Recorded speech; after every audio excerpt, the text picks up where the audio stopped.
and welcome to another episode of the Fantasy Writers Toolshed.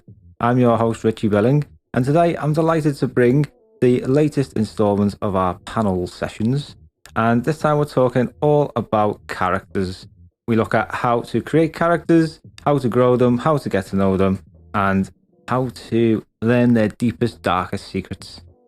Joining us for that panel was the brilliant, award-winning literary fantasy author, Karen Heuler. Karen is a fantastic creator of fictional people. And after our initial interview, which you can listen to a few episodes back, I couldn't help but invite her back to chat all about characters. Also joining me on the panel was the brilliant Isa Ottoni and Joshua Parker from our community. If you'd like to join our writing community yourself, then just click the link in the description. We're very active on Discord, and on there you can join critique groups that meet weekly, bi-weekly or monthly. And you can also join our panel sessions, which are live events which happen once a month. So if you'd like to join, just click the link in the description. Before we dive into today's panel session, just a quick reminder that if you haven't already done so and you don't want to miss any future episodes, just follow or subscribe on whatever you listen to the show on. If you like what we do and want us to keep doing it and keep doing more, then please give us a quick rating on the Spotify mobile app or a review on iTunes. It goes a long way and it helps us an awful lot. So thank you very much if you've taken the time to do that.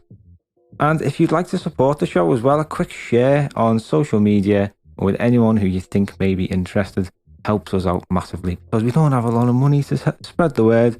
So the help of listeners like your good self makes a world of difference. And lastly, if you'd like to get more beyond this podcast, check out our Patreon page, where you can find writing books, classes, workshops, articles, interviews, and much, much more. All different tiers for all different people. Again, just click the link in the description to learn more. That is all. Let's dive into today's panel, and I'm delighted to welcome Josh, Isa, and Karen Heuler. Welcome everyone to our third panel event. In the past, we've looked at world building and literary agents and publishing, and tonight we're looking all at creating and developing characters. Something that is very important to any story, but it's probably one of the toughest things. Creating people that almost feel alive. It's almost like playing God. So there are many different ways to create characters, and that can cause frustration because it could leave people with questions like, am I doing it right?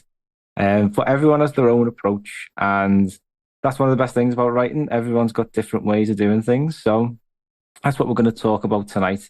And to help me, I am thrilled to be joined by two brilliant members from our writing community. We've got Isa Ottoni and Joshua Parker. And I'd like to offer a very big welcome to our special guest, award-winning author Karen Heuler. Karen, welcome. Thank you for having me here. It's such a pleasure to come back and talk to you again. Oh, yeah. I think since we had our chat for the podcast, I enjoyed it so much. I couldn't help but ask you back to get more insights. I think before we dive in, let's tell everyone a bit about ourselves. So, Josh, do you want to go first? Introduce yourself? Absolutely. So, as you know, my name is Joshua Parker. I have been writing seriously for a bit over a year now, working on a novel and a couple different short stories. I love the idea of fantasy writing. I love creating stories and creating experiences people remember and love. Awesome. Isa, do you want to introduce yourself? Hi, everybody. I'm Isa. I'm also a fantasy author. I also write a little bit of sci-fi, sometimes horror. You can find my short stories in a couple of anthologies. This one's about pirates. Nice. And I'm also working on a novel. Characters are my favorite thing about writing, about reading. I love them. I fall for them. And I can't wait to learn more about them. Oh, amazing. And Karen, would you like to introduce yourself for anyone who's not familiar with you? Yes, I write literary, fantasy, horror, science fiction, and magic realism, I guess. My 11th, 12th, 13th books came out last year, including a novel called Splendid City from Angry Robot, which I'm very proud of. And I just bounce around a bit from genre to genre. And wherever I land, I'm happy. Yeah, that's good. It's a good way to write, isn't it? Just to see where your ideas take you. It's something I've been experimenting with recently. I've finished the project and I thought, all right, I'm going to do this next one.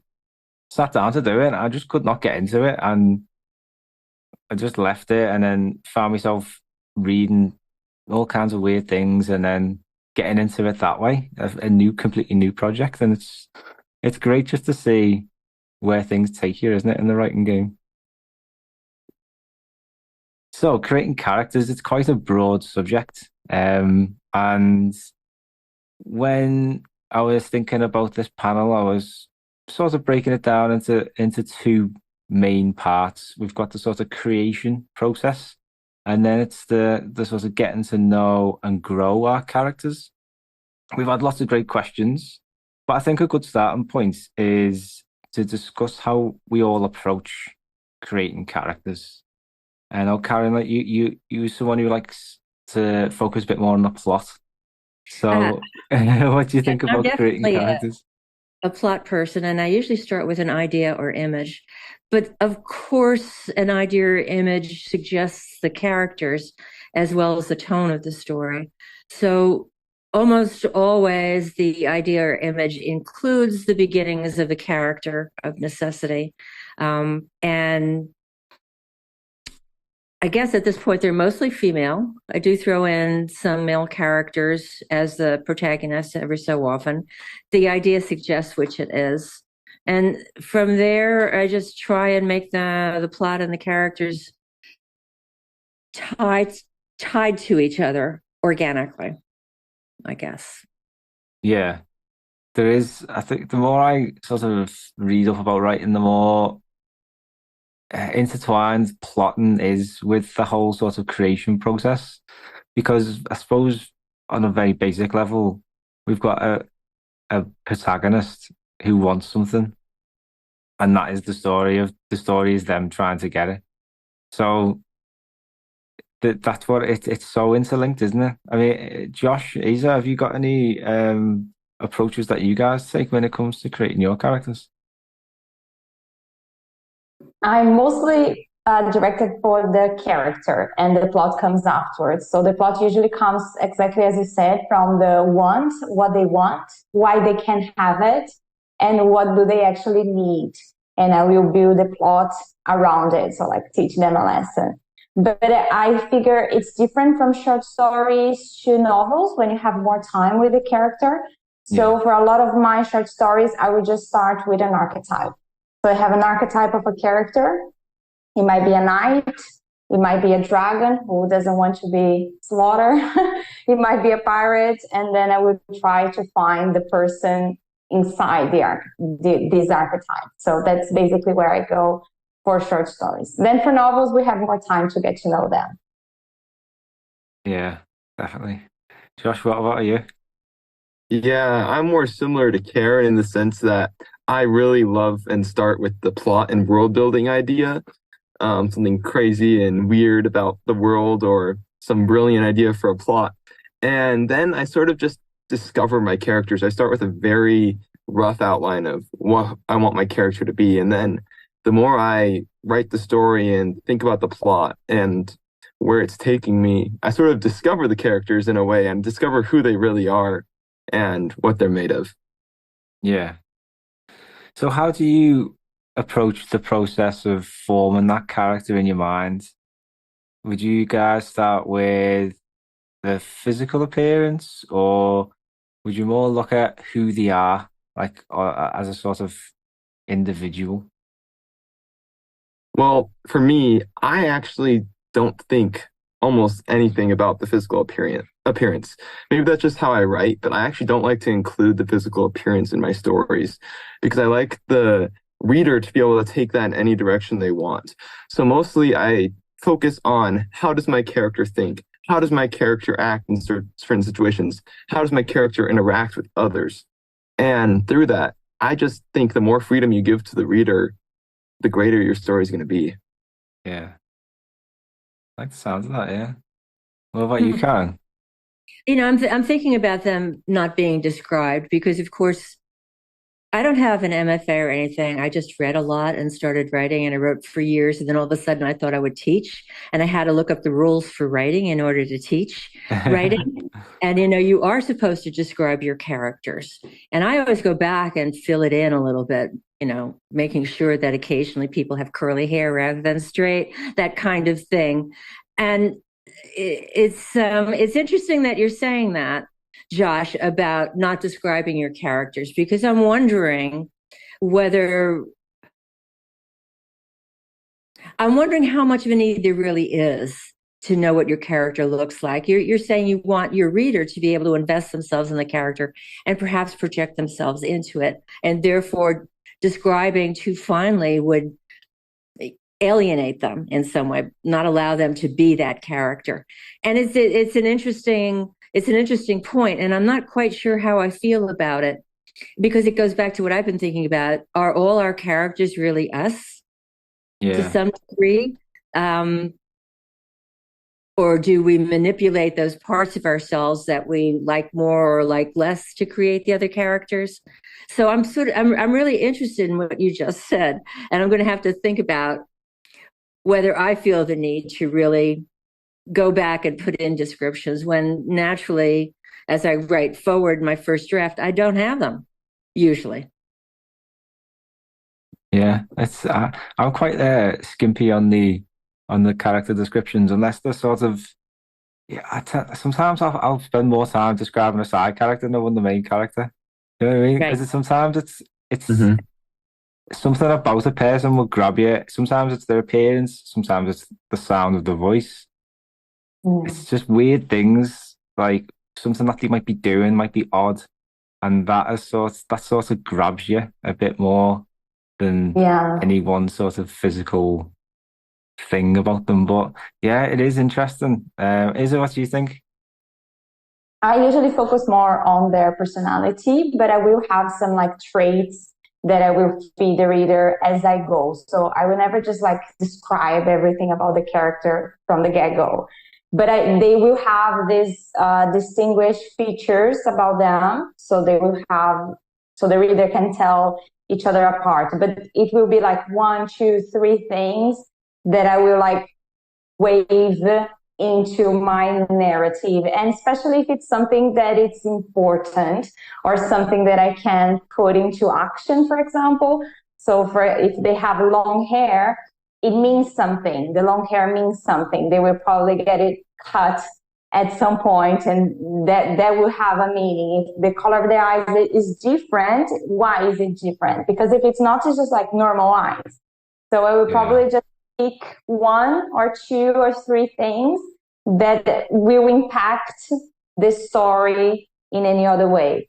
But those come later. I'm usually gonna focus more on who they are, how they see the world, because again, it depends on POV. So I might describe a side character more than my POV because they are looking at the other characters. So I can describe it, but they won't be describing themselves unless they're looking at the mirror, if you want that. But like, you know what I mean? So yeah, it's gonna take a while for you to get the whole picture of my characters as you go.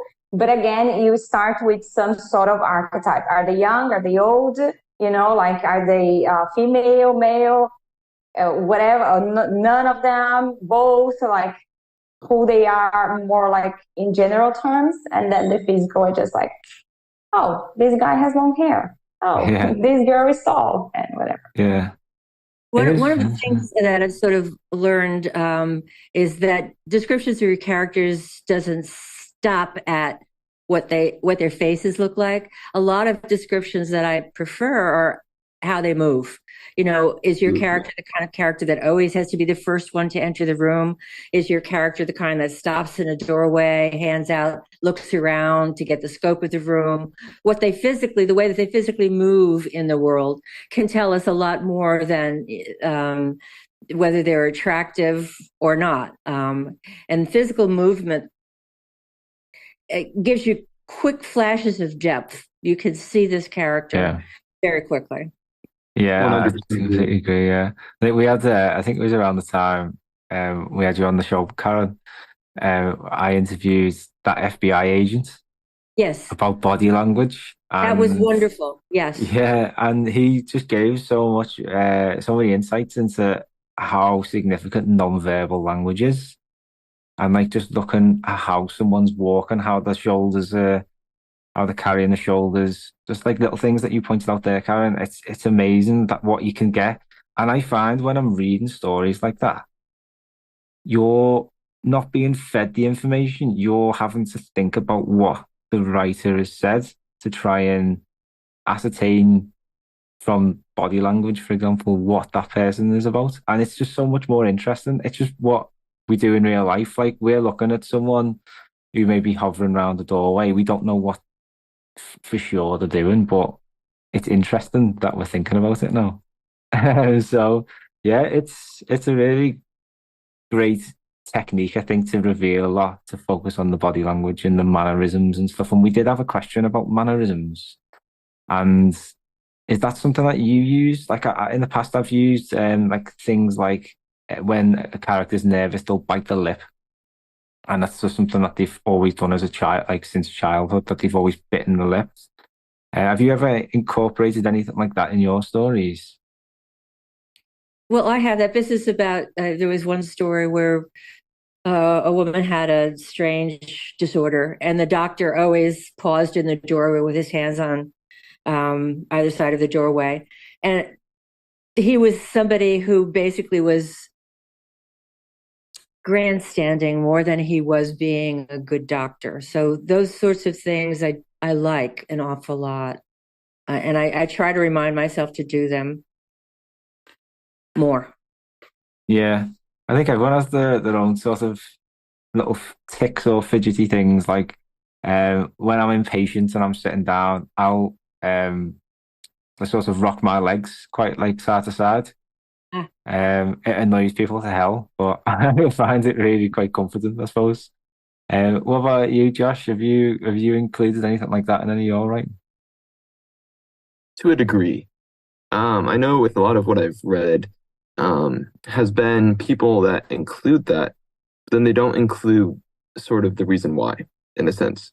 And I think that's a key part, even if it's subtext, that's really important to have, is there has to, I think it's really key to have a reason for why your character does everything. So if they do bite their lip, why did they start that habit? Even if just you know that, it will come across in the writing. And so for me in my writing, whenever I do mannerisms like that in my characters, I always try to make sure that it's not just some generic, stereotypical thing like biting their lip without having that little hint of this is why it's unique to this character and this is why this character does that. Yeah. I've never thought about it. I think I should probably incorporate this more in my stories. But I will use body language as a way to avoid like describing a feeling or telling a feeling. So I will use things as like pacing or tapping your feet, or just like doing like waving your hand in a way to just say what the character is feeling. But I don't think I've done it like consistently, like for a very long time for it to become a mannerism, but it's really interesting. I would probably just focus more on their voice and try to find like words or expressions that they use and others don't, to like tell them apart. But that's really interesting. I like that. I would think about that. Yeah. I think one of the best bits of advice I've come across was in a book by a chap called Lighthouse Egri. And he said, don't, the point is not to know what your character wants for breakfast, it's to know why they want that. And when you think of it like that, it's exactly what you say, Josh. You then start to think about this person as like they almost become alive then at this point because you understand them, what they like, what they don't like, but now you know why, and then all of a sudden it's a different dimension. And we were talking before about methods of creating characters, and one of my favorites is this thing called the bone structure, and it looks at three dimensions of a person, which is the physiology, like how they obviously how they appear, the sociology, so how the upbringing, the people you've hung around with, like friends, how all of that is influenced them growing up, and then the product of them. So is the psychology, and for me, the psychology is the most interesting part. It's like what makes people tick. I think that's why so many people like true crime. But what do you guys think about like the psychology of characters and getting to grips with what makes your character tick? Karen, do you want to take us away there? I think that's something that I'm always trying to include as part of the testing process. If your characters, as well as your plot, have lots of tests in them, and one of the tests I'm always trying to make sure I hit is the test of the weak points of your character or the stress points of your character, since we all have learned behaviors that we automatically go to whether we approve of that behavior or not. So my characters have to have that as well. I hope they do. Anyway, I keep reminding myself that they don't just walk on stage and start quoting. They actually are kind of bummed out about something and longing for something else and frustrated about something. And I should make sure to hit as much of that as I can. And I don't need to go back and explain everything. To a certain extent, background doesn't interest me as much as where my characters are and what they want right now and why they can't get what they want, because it's usually some flaw in their own character, psychology, whatever you want to call it. That's fascinating. Because for me, I like to start with the background, actually, the background of the character. And I like to see how that shapes their psychology in the sense of what events in their past and the people they've been with and possibly trauma they've gone through has affected how they are today.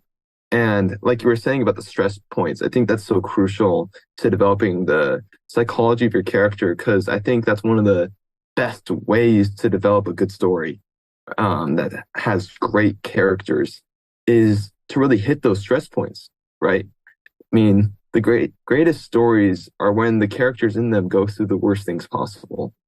And the worst things possible, to know what the worst things possible are, it's individual to each character and what their stress points and their psychology is.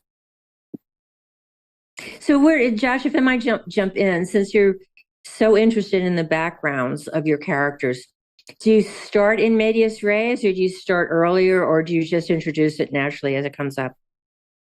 I start in media res, so I love starting in the middle of the scene, but I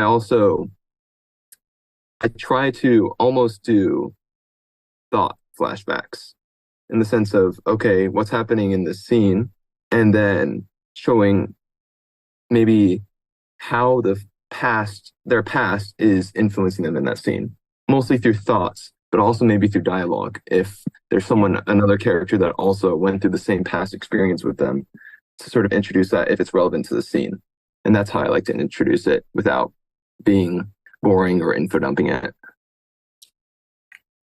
Yeah, it is tricky, especially if you in the early part of a story, especially you're always worried about striking the balance, aren't you? But between revealing too much about a character and not revealing enough because you need the reader to care.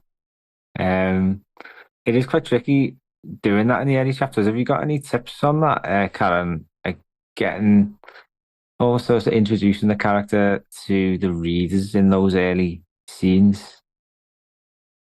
I suspect that Josh and I really aren't looking for the same kinds of things when we introduce characters. As I've mentioned a number of times, I do tend to want to get into the heart of the action. Yeah. And then sort of drag along the characters instead of getting to the heart of the characters and drag along the action. So a lot of you mentioned dialogue, for instance. For me, dialogue is pivotal. And dialogue reveals the story for me more than anything else. And it also, of course, reveals characters more than most things for me. So I'd say dialogue is my natural inclination when I really want to reveal something about a character and what that character wants. And if I want to reveal flaws as well, for instance, impatience is easy to get in dialogue. So I'd say I lean an awful lot on dialogue to get the idea of the character across and to get the idea of the weaknesses and strengths across. Yeah, that's cool. What about you? You've had some good success with your short stories lately, haven't you? And I find short stories one of the hardest things to do when it comes to like introducing characters. So how have you approached it in your recent tales? I think a lot of novelists, they are afraid of short stories because of the word limit, because you have like this amount of word to show everything. But for me, as I said, I start with an archetype. I don't need much out of it. I have this faintest idea who this character is, and then I'm going to put them in a scene, in a place. So I'm going to ground the reader and say, they are here, they are doing this, and this is their goal. When they have this strong sense of who this person is right now, it doesn't matter anything else. Like they are here, they are doing this. Then I can slip in some stories, but just like it's the minimal that they need to understand. So, for example, I have one short story. It's not out yet, but it will be soon, about this old man in the future struggling with technology. So he's struggling to understand the technology around him because he's from our time and our technology is different. So that's the idea that I have.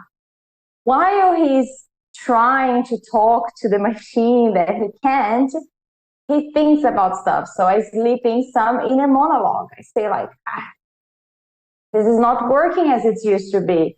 Like I need to talk to my child, but I can't. What's going on? Because he's confused. And then I bring action again. And then we have action. And then dialogue, as Karen said, it's so important. It conveys so much.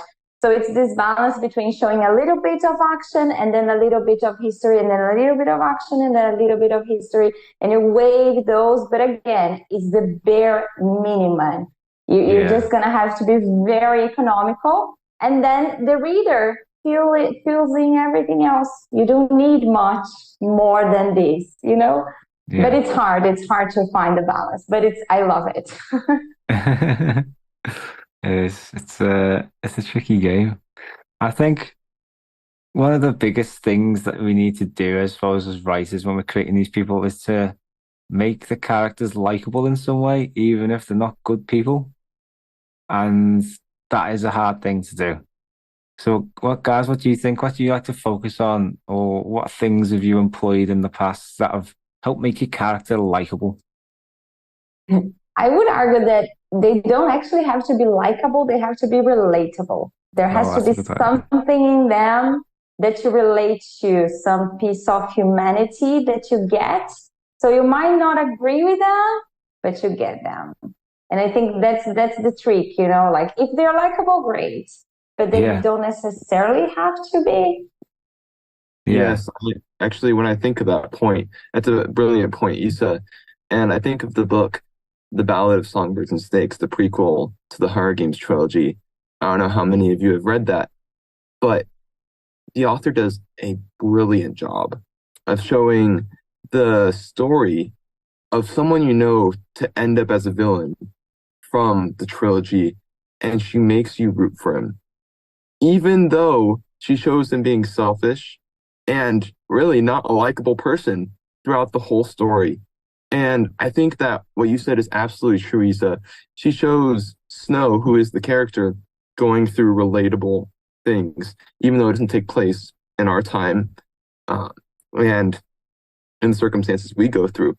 But he goes through relational issues and different things that make us root for him and love him, even though we hate him at the same time. And I think if we can achieve that, where we can create relatable experiences while still maybe not making him your character likable, I really think that's the top tier of character creation. Karen, what do you think? Well, I've been accused of unlikable characters so often that it just makes me want to sigh. And you know, maybe I have to go and add to my list of things to go back to. Make sure they're relatable. Don't care about them. You know, for me, the word likable is charged, and I'm not sure that that goes to the core of why some people don't like some of my characters. If you don't sort of, this sounds so egotistic, but if you don't fit the marketing description easily, people try to find a reason for why you're not fitting in, and they'll just grasp at things. And sometimes they really don't mean that the characters are unlikable. They mean there's something distancing about the character so that they don't feel pulled in. Perhaps that's it. I don't know, but I love a good book where I could just fall into it and just feel comfortable in that world and want to stay in that world. But I'm also interested in stories that are a bit more challenging, that take a little bit of work. And I think potentially some readers are not willing to do any amount of work at all, and they easily leave the book. They'll go on to something that's more comfortable for them. And maybe that's where the likability thing gets thrown at us, is the book is not as comfortable as I want a book I'm reading to be, therefore I don't like it and I'm out. And it may have more to do with finding the genre that really pleases you the most, and you're just in the wrong genre, whatever, I don't know. But likability has been a charge. I know I'm taking too long, but there was this about 20 years ago, and I can never remember the book. A book came out and it was blasted all over. It was an important female writer whose name, of course, I can't remember at the moment. But all the reviews were complaining that her character wasn't likable. And there was a wave of women reviewers rising up to say, you're not bothered by Humbert in Lolita, who's a terribly unlikable character. You're not bothered by that a bunch of other books where there were unlikable male characters who were the stars of the show, but they're classics taught in school. So you're bothered by unlikable male characters. You're only bothered by unlikable female characters. And I think that's part of what also is going on, is if you identify with somebody who is, by the way, unlikable, then it's okay. If you're basically in the ruling class. But if you identify with somebody who is not in the ruling class and they're unlikable, what you focus on is that they're unlikable. And you don't believe you're part of the same society they are. If that makes any, I don't know if that makes any sense at all, but likability is such,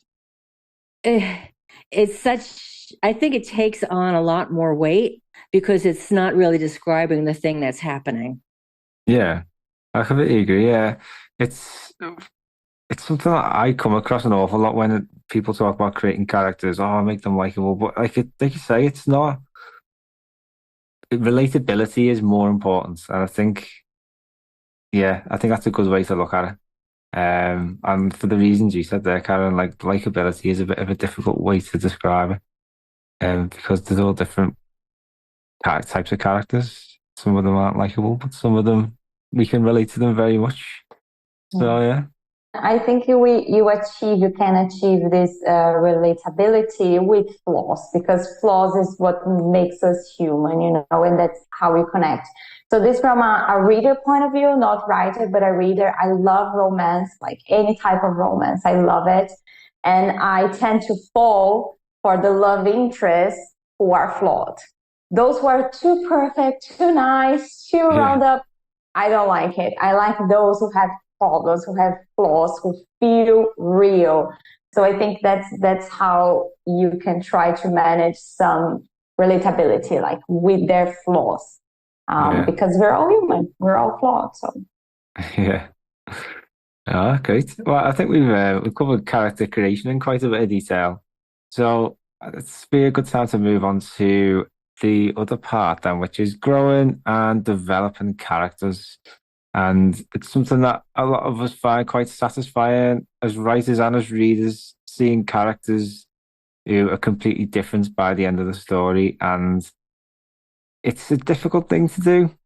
But you want to tackle character growth first. Any tips on getting those characters to change in your story?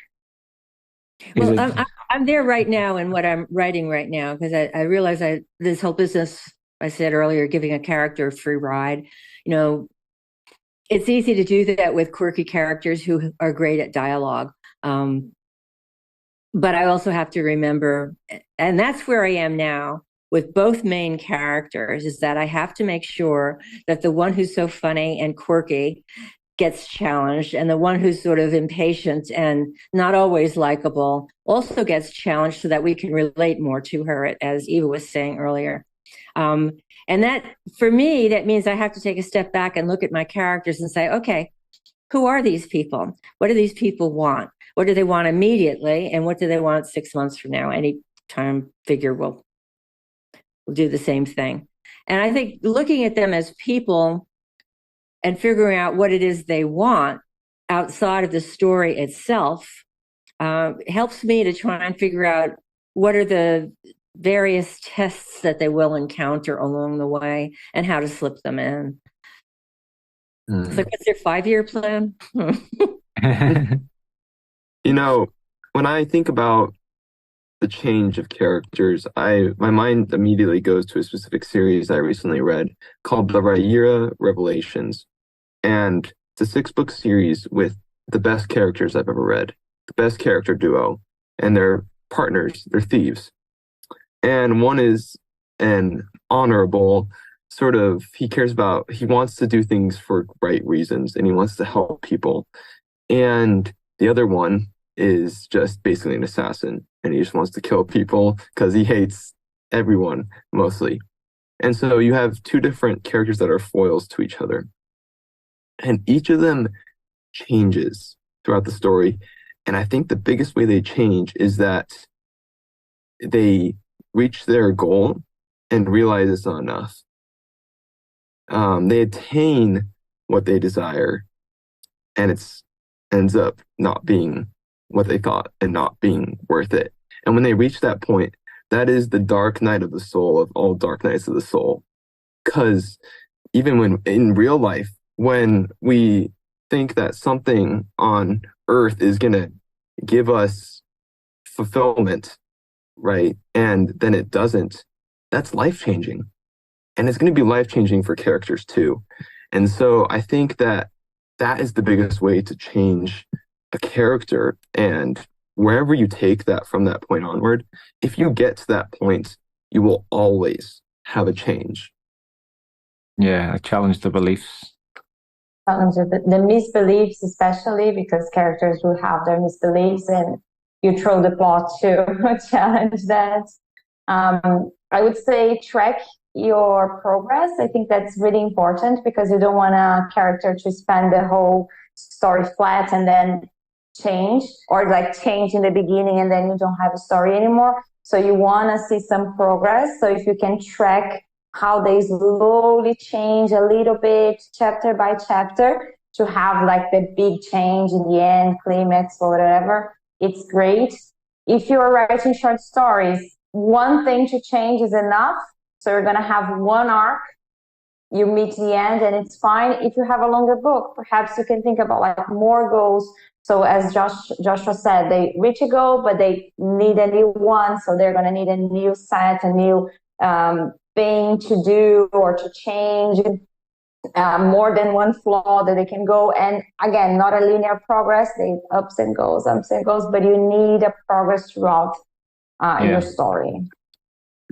Yeah, it's quite interesting. I always struggled with the sort of idea or the mechanics of showing the growth in the story. And then someone pointed out to me, it's like, oh, why don't you look at it like this? And it's basically like a graph. This is the way I map out sort of emotional reactions and tracking emotions, because we are emotional creatures, aren't we, human beings? So we are very much dictated by how we think and feel about things. But what I'd sort of do is, if there's a sort of a point of conflict in the story, I'll sort of measure how the characters responded to that. So if it's a positive outcome, then they might grow as a character, they might get more confidence, and they might learn new skills, and they're going to be in a better position than they were before that interaction. Whereas if you've got something that might be quite traumatic, so they might have had a sort of near-death experience, like ambushed and nearly killed in the street, for example. That's going to knock their confidence. It's going to make them doubt their abilities. They might get injured.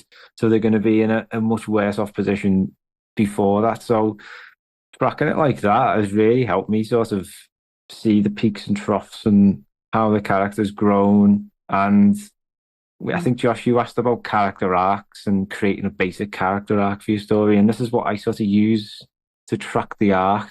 And you can sort of see from the start, like one of my novels, Parade Lament, I've got a character who starts off at the very, very bottom. And she, as the story progresses, she sort of reaches a high position on the sort of graph.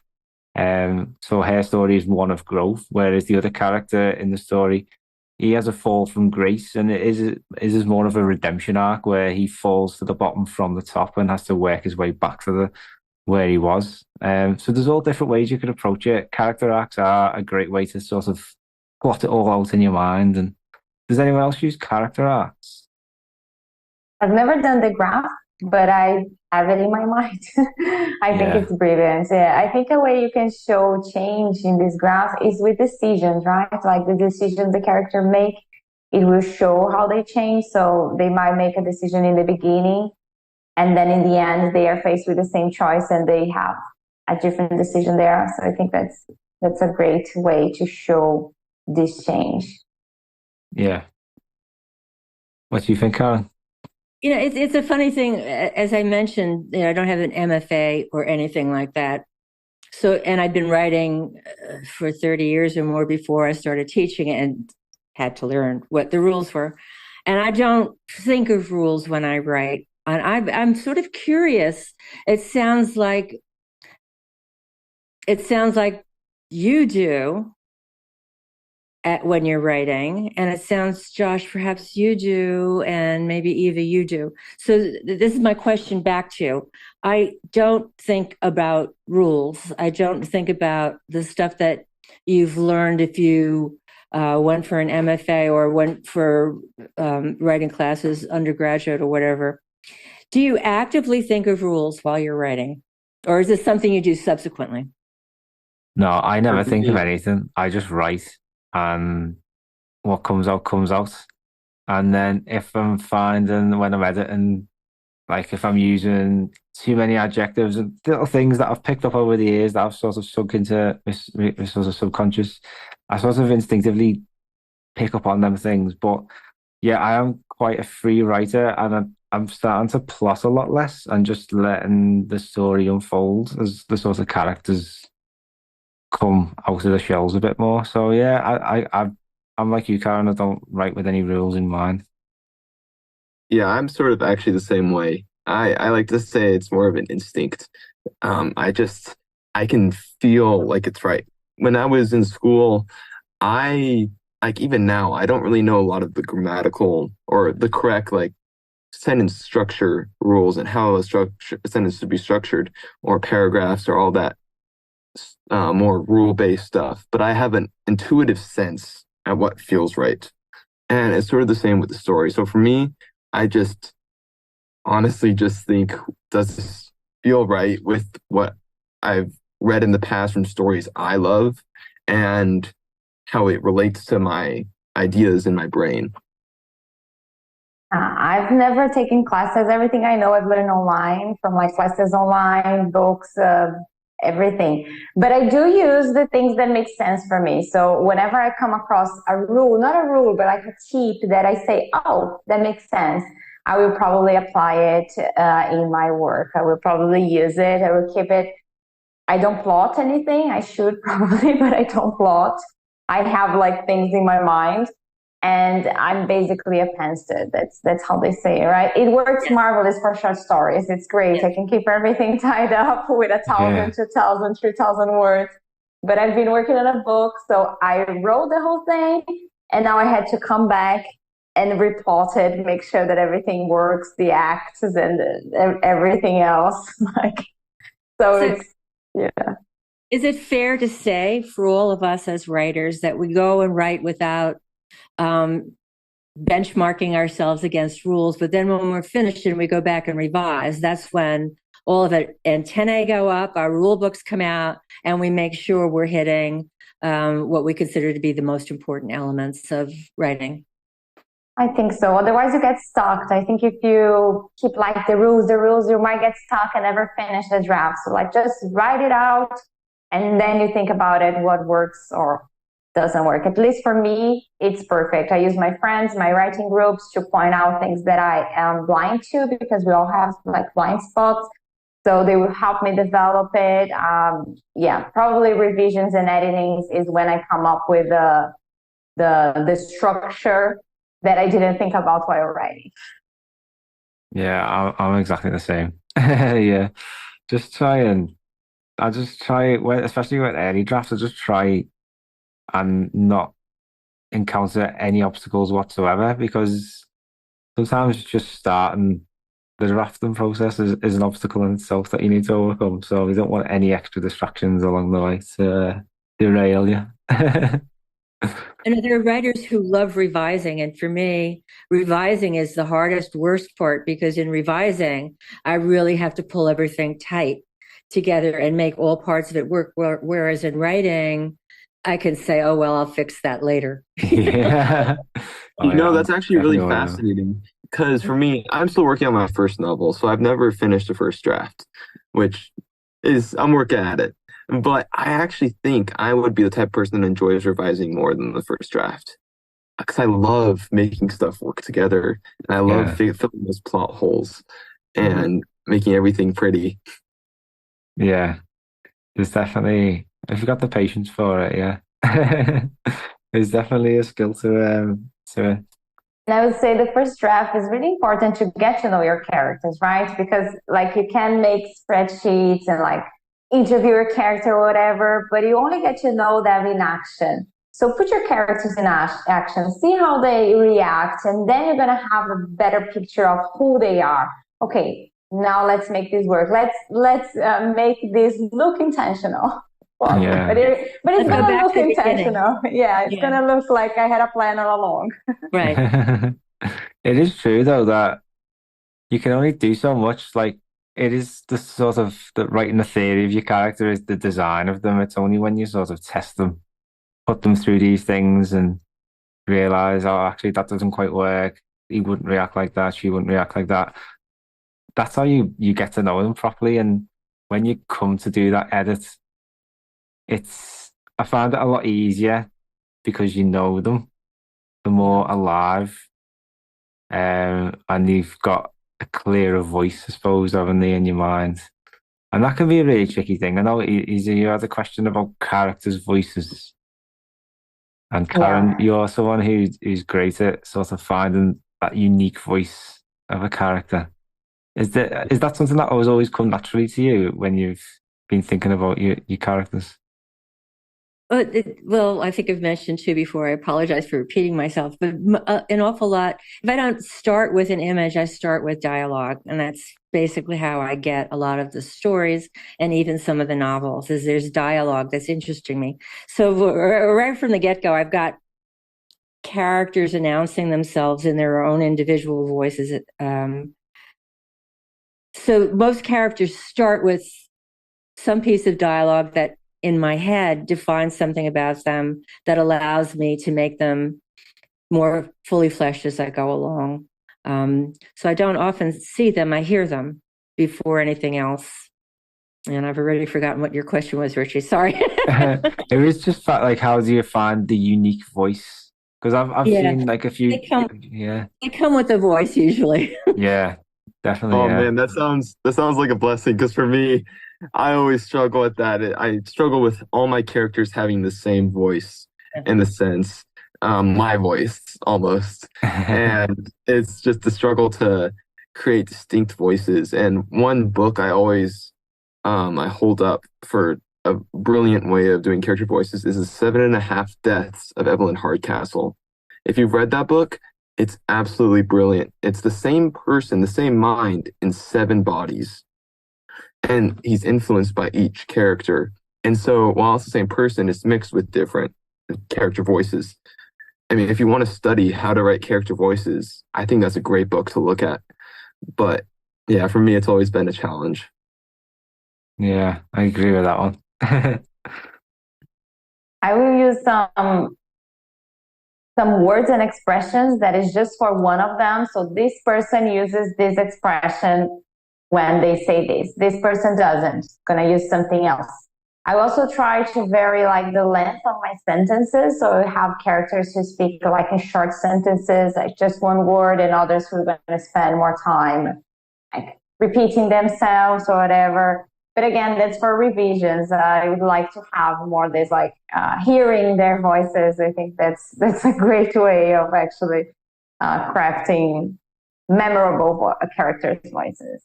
Yeah. That's actually fascinating because I have an interesting question for you then. How do you avoid getting your characters in the stereotypes? Because it sounds like you give them specific attributes for how they are. So how do you avoid those different stereotypical attributes? I'm going to try to be very careful of stereotypes. That's never something I want to do. But again, English is my second language, so I don't carry a lot of those bias that you guys probably carry. Like I hear stuff from all over the world, and I might just use something that is British and then mix with something that is American without knowing. But for instance, I would have like a older woman, this witch, and she's gonna call the younger witch girl. So that's how girl comes here, girl, and when the boy comes here because she's older. So I'm putting that in her dialogue. And then for my young witch, she's gonna say things like yes because she's rich and she says yes. The other boy are gonna say I, like I. So it's gonna use something that is more informal. So that's basically what I'm gonna do. So if it's someone like the witch is gonna speak longer, every time she teaches lessons. So you gotta listen to her when she speaks because she likes it. Yeah. The boy no, the boy's just gonna say something. Yeah, come on, it's over, and then they move on. Something in these lines. But yes, I do try to avoid the stereotypes at all costs. Yeah. We also had a question about side characters. I think this is a good one to finish on. Because sometimes the side characters can steal a show. And uh, they can also make you like particularly in fantasy, if you've got these sort of almost sort of live and breathe inside characters, it makes your world feel alive and it makes it more immersive. So, what's everyone's sort of approach to creating side characters and sort of giving little snapshots into those characters' lives? Who wants to tackle that one? Go on, Josh. Have you got any insights on side characters? Well, I think the important thing to do with side characters is somehow either move the plot forward or move the main character forward. And I think that one of the best ways to do that is have them interact in a way with the main character that has some form of conflict or or I don't know how to say this, but like anti-conflict. So they work well together or they work not well together. And I must admit, I don't have a ton of experience with this, but what I love to do is use them to sort of bounce off my main character's actions. So if my side character reacts one way, or I create my side character in a way that he acts or she acts in a certain way, I want to see how my main character reacts to that. And so I want to create a wide variety of people for my side characters so my MC has a lot of opportunities to react differently. Yeah, that's really interesting. Yeah. What do you think about Karen? Side characters, Karen? I agree with what Josh was saying that involving some conflict between peripheral characters and the main characters is a good way of doing it. And I'm having right now I'm writing a book that includes a coven of witches. So there are groups of people, and I always find groups of people to be very difficult. If you have, say, 8 or 9 or 10 women in a coven, you either focus on 3 or 4 of them and sort of make the other shadows in the background, or you try and make them all alive. And I think I'm going to give up on trying to make them all alive. It's hard for the reader as well. They keep trying to keep a mental scorecard of who is this one, who is that one. So I have to sort of step back and say, forget this. There are 4, maybe 5 characters that we need to keep track of. Let the rest of them go. And then, just as Josh was describing, yes, there has to be interaction between them that makes their being there reasonable. And a lot of the time, somebody wants something, the other one disagrees. And that's how you start developing all the characters and making them more apparent to the reader. Yeah, I agree. I think it's purpose. What's the purpose of the character in that given scene or that given story? Again, the bare minimum. So just have the characters that you absolutely need. No filler there. And I agree also with Joshua, the relationship with the MC, I think is the most important. And if you can have also some foils, right? I think Joshua was talking about that as well. So if your MC has this type of personality, put someone who is the complete opposite and see how they interact. So you don't have like everyone the same. So if one is hot-headed, the one is going to be more laid back and they're going to like pull and push against each other. I think that's the way to go. I discover most of my side characters when I'm writing a scene and I go, oh, I need someone here. And then there is someone. And then that someone is amazing. So let's just keep them and see what else comes along. Yeah. I've been reading a book called The Straight Razor Cure by Daniel Polanski. And I found he's brilliant when it comes to side characters. What he'll do is just pick out one distinguishing feature about that character and just mention it. And uses dialogue very well to characterize that person, and also like non-verbal language, like body language and stuff like that. And I found that really good. Just like one, not even like a full sentence, maybe half a sentence or a couple of adjectives, just to give you a sense of what this character looks like, but picking the right features. So, for example, he might have a big gut. So that tells you more like, is he quite a greedy person? Is he a bit gluttonous? He loves his food kind of thing. So you can sort of extrapolate quite a lot from picking the right details. And like you said, when you're dealing with these fleeting characters, you've got to be quite particular with what you choose, haven't you? You can't be putting reams in about characters who are just going to bless out of it again in a few. I think, I think that I picked online is to think about who this character would be without the story. So if the story had never crossed their path, where would they be? And I think that helps a lot to flesh out those characters, because they're going to have their own hopes and dreams and things that they want. If your MC hadn't just like run them over with your plot, it really it helps me see who they are. Nice. Well, guys, it's been a fantastic chat. I think we've covered an awful lot about characters, and I've learned loads, as I always do on these events. It's fantastic. Thank you very much for all taking part, and I hope you've enjoyed it too. Yeah, it was amazing, guys. Thank you, sir. No, it's fine. It's always a pleasure chatting with you. I mean, you have such good and interesting and provocative questions that it always leads to such a great conversation. So I thank you. Oh, thank you very much, Karen. I really appreciate you giving up your time. I know you're very busy. And we learn an awful lot from great writers like yourself, and I love chatting with people who have got great experience, great insights like yourself, and you do learn so much. So I really appreciate it. Thank you very much. Yeah, thank you. Thanks for having us on, Richie. I really appreciate it. It's been a brilliant time, and I've learned a lot. Oh, awesome. Thank you very much for everyone. And if we can find out a bit more about yourselves, where's the best place to look? Karen, do you want to go first? Oh, yeah, www.karenheuler.com. That's KarenHeuler.com. Nice. Easy. I'm Isa. You can find me on Instagram. I'm always there at Isa Ottoni Writes. Also, my website is Ottoni Writes. You can check my published short stories, have some fun, and just say hi. Awesome. And Josh?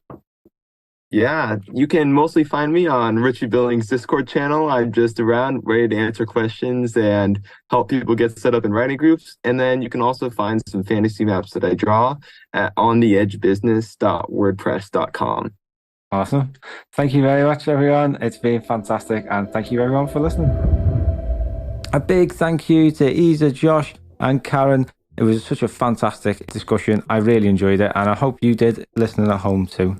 If you'd like to join our writing community and to chat with the likes of myself, Isa, Josh, Karen, and other brilliant panelists that we've had, as well as come to the live panel events where you can ask questions, just click the link in the description to join our community. You can also join weekly or bi-weekly critique groups, get feedback on your stories, and discuss ideas with like-minded people. There's not many places that you can do that for writers, so it is a great place, great opportunity for you to network and befriend some writers.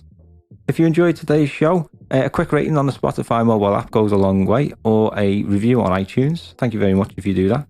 And sharing this episode on social media or telling anyone who you think may be interested about it also helps us an awful lot. So again, thank you for doing that if you do so. And lastly, if you'd like to get more beyond the show, check out Patreon. You can find books, classes, workshops, guides, interviews, all on fantasy writing. Lots of insights there to unearth. So just click the link in the description to find out more there. And that is about all for today. Thank you very much for listening. We'll be back on the 14th of September with a brand new episode. And until then, keep on scribbling.